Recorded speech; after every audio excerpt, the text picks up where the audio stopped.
बिस्मिल्लाहिर्रहमानिर्रहीम अस्सलाम वालेकुम। बेटा आज हम डिस्कस करेंगे इलेक्ट्रो ओरिएंटेशन इन इलेक्ट्रोफिलिक सब्स्टिट्यूशन रिएक्शन का नेक्स्ट लेक्चर।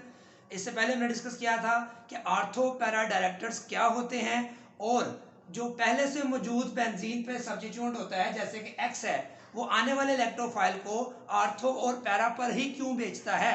तो उसके हमने रेजोनेंस स्ट्रक्चर ड्रॉ किए और हमने देखा कि जो इलेक्ट्रॉन डोनेटिंग ग्रुप्स होते हैं, इलेक्ट्रॉन रिलीजिंग ग्रुप्स होते हैं, वो बेंजीन की आर्थो और पैरा पोजीशन को रेजोनेंस के थ्रू इलेक्ट्रॉन रिच बना देते हैं, जिस वजह से आने वाला इलेक्ट्रोफाइल आर्थो और पैरा पोजीशन पर अटैक करता है बजाय इसके कि वो मेटा पोजीशन पर अटैक करे। आज हम डिस्कस करेंगे कि मेटा डायरेक्टर्स ग्रुप्स जो हैं वो कौन से होते हैं और ऐसा क्यों होता है कि ऑलरेडी प्रेजेंट ग्रुप जो है आने वाले इलेक्ट्रोफाइल को मेटा पोजीशन पे डायरेक्ट करता है या अटैच करवाता है। तो X जो है क्या क्या होगा तो आने वाला सब्स्टिट्यूट मेटा पोजीशन पे जाएगा। जैसे हमने उसमें पढ़ा था कि वो तमाम ग्रुप्स जिनके पास लोन पेयर हो, जो बेंजीन के साथ डायरेक्ट अटैच है एटम, उसके पास लोन पेयर हो या अल्काइल ग्रुप हो, तो वो क्या होंगे, हमने पढ़ा था आर्थो पैरा डायरेक्टर्स। तो उसकी निशानी हमने करी थी लोन पेयर या अल्काइल ग्रुप। यहां हम देख रहे हैं कि वो ग्रुप्स जो बेंजीन के साथ अटैच हैं, उनमें से वो एटम जो डायरेक्ट बेंजीन के साथ अटैच है उसके ऊपर या तो पॉजिटिव चार्ज हो या उसमें मल्टीपल बॉन्ड हो, डबल बॉन्ड हो, जैसा कि आप देख सकते हैं double bond, triple bond, double bond, ठीक है। तो या तो उसमें मल्टीपल बॉन्ड होगा, तो ये निशानी याद रख लें एमसीक्यू के लिए कि वो तमाम ग्रुप्स जो बेंजीन के साथ अटैच हैं और उसमें वो एटम जो डायरेक्ट बेंजीन के साथ अटैच है या उस पर पॉजिटिव चार्ज हो या वो मल्टीपल बॉन्ड रखता हो, डबल या ट्रिपल बॉन्ड रखता हो, तो वो आने वाले जो सेकंड इलेक्ट्रोफाइल होगा उसको मेटा पोजीशन पे डायरेक्ट करवाएगा। जैसा कि आप देख सकते हैं ये इस नाइट्रोजन पे पॉजिटिव चार्ज भी है, अगर ये बेंजीन के साथ अटैच हो जाएगा नाइट्रो ग्रुप तो इसमें डबल मल्टीपल बॉन्ड भी है, तो दोनों कंडीशन ये फुलफिल कर रहा है, तो ये मेटा डायरेक्टर होगा। इसमें कार्बन डबल बॉन्ड ऑक्सीजन है, ये कार्बोक्सी ग्रुप है, ये एल्डिहाइड ग्रुप है, ये बेंजीन सल्फोनिक एसिड ग्रुप है, ये एसिटाइल ग्रुप है, ये साइनाइड है, ये NR3। यहाँ पे मल्टीपल बॉन्ड ये वाहद है जिसमें मल्टीपल बॉन्ड तो नहीं है, लेकिन नाइट्रोजन के ऊपर चार्ज क्या है, पॉजिटिव चार्ज है। जब इसके ऊपर पॉजिटिव चार्ज है तो ये इस कंडीशन को फुलफिल कर रहा है, या पॉजिटिव चार्ज हो या वो एटम मल्टीपल बॉन्ड रखता हो। ये निशानी याद रख लें, शॉर्टकट याद रख लें, किसके लिए, जो है एमसीक्यू के लिए। अगर आपसे पूछा जाए which of the following is Meta directing group, तो आप उसमें देख सकते हैं कि ऐसा ग्रुप है जिसमें मल्टीपल बॉन्ड है उस एटम के साथ जो बेंजीन से डायरेक्ट अटैच होने वाला है, या उसके ऊपर पॉजिटिव चार्ज है, तो वो मेटा डायरेक्टर होगा। तो ये आपके सामने कुछ मेटा डायरेक्टिंग ग्रुप्स लगे हुए हैं।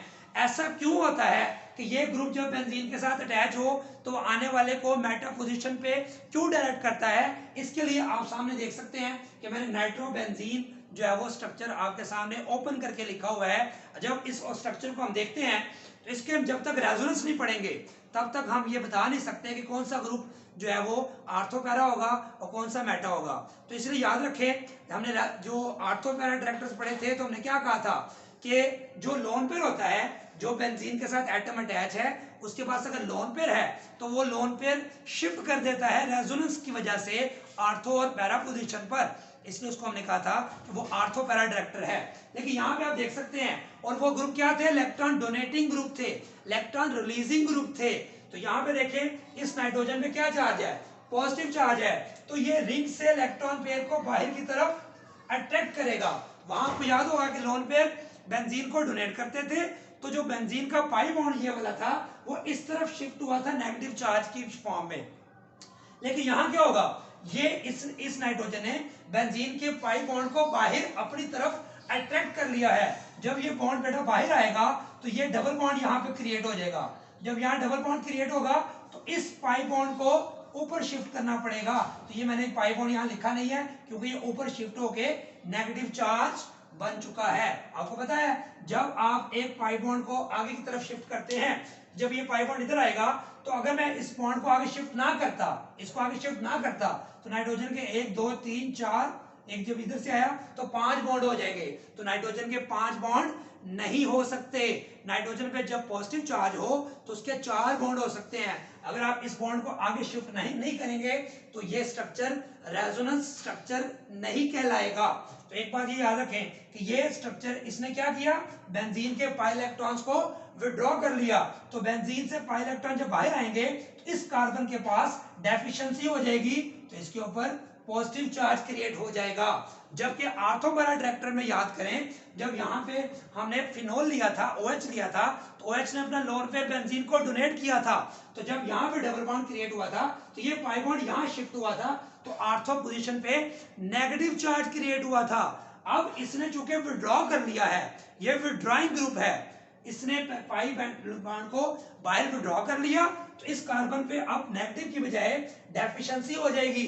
डेफिशिएंसी की वजह से इस पे क्या चार्ज आ जाएगा, पॉजिटिव चार्ज आ जाएगा। जबकि ये वाला बॉन्ड अपनी जगह पर मौजूद है और ये वाला बॉन्ड भी अपनी जगह पर मौजूद है, इसको मैंने टच भी नहीं किया, इसको एज इट इज रखा है। अब ये पहला स्ट्रक्चर बना जिसके अंदर जो आर्थो पोजीशन है उसमें पॉजिटिव चार्ज डेवलप हो चुका है। अब देखें अगला स्ट्रक्चर याद करें, रेजोनेंस का क्या बन सकता है, ये पाई बॉन्ड इधर शिफ्ट हो, क्योंकि रेजोनेंस की शर्त फुलफिल हो रही है।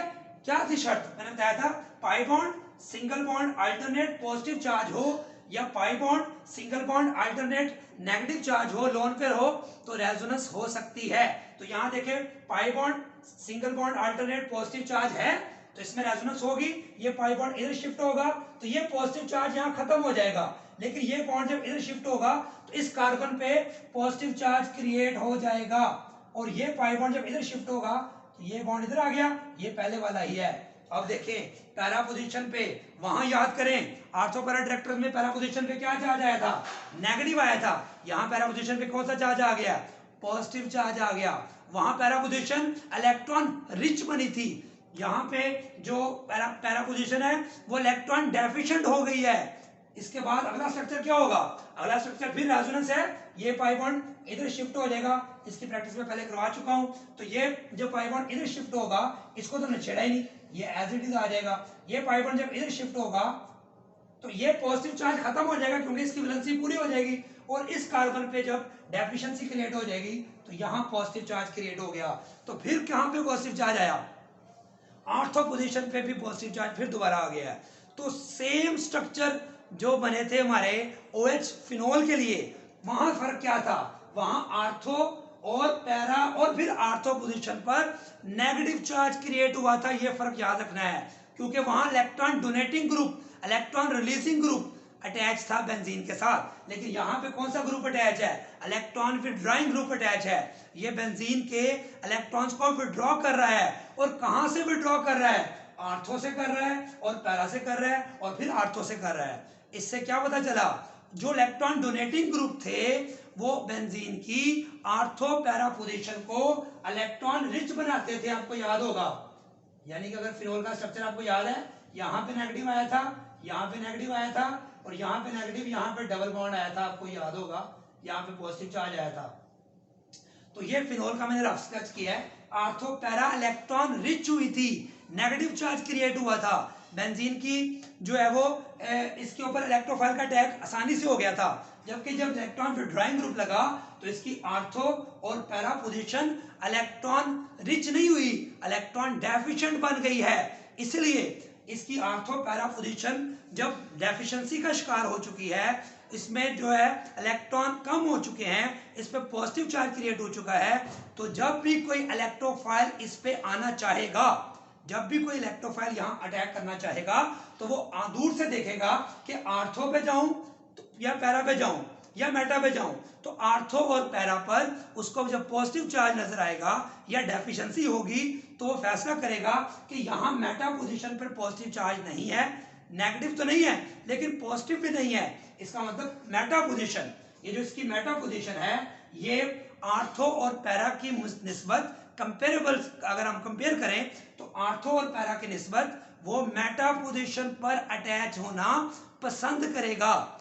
क्यों, क्योंकि मेटा पोजीशन पे डेफिशिएंसी नहीं है, आर्थो और पैरा पोजीशन जो है वो डेफिशिएंट हो चुके हैं। तो क्या लिखा हुआ है, नाइट्रो ग्रुप क्या करता है, विड्रॉ कर लेता है, क्या, इलेक्ट्रॉन, कहां से विड्रॉ करता है, from ortho and para position, ऐसा करने से क्या होता है, of benzene ring due to resonance there by decreasing, और वहां कहा लिखा था इंक्रीजिंग, यानी लिखेंगे decreasing the availability of electron, यहां आर्थो और पैरा पर इलेक्ट्रॉन्स की अवेलेबिलिटी डिक्रीज हो जाएगी, जबकि आर्थो पैरा में क्या कहा था, इंक्रीज हो जाएगी। डिक्रीज हो जाएगी तो क्या होगा, decreasing to the electrophile at ortho and para position, यानी कि इलेक्ट्रॉन विथड्रॉइंग ग्रुप आर्थो और पैरा पोजीशन पर इलेक्ट्रॉन्स की अवेलेबिलिटी कम कर देता है, जिस वजह से कोई सेकंड इलेक्ट्रोफाइल जब आता है तो वो मेटा पे अटैक करना पसंद करता है, इसलिए आर्थो पैरा पे अटैक नहीं करता।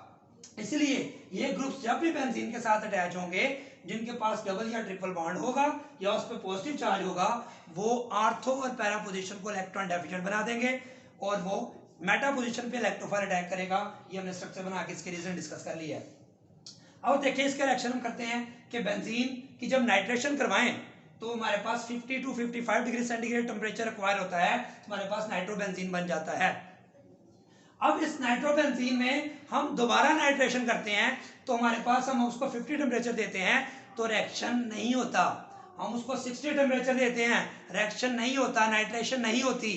अब हम उसको जब 95 डिग्री सेंटीग्रेड टेम्परेचर प्रोवाइड करते हैं तब जाके मेटा पोजीशन पे नाइट्रो ग्रुप अटैच होता है।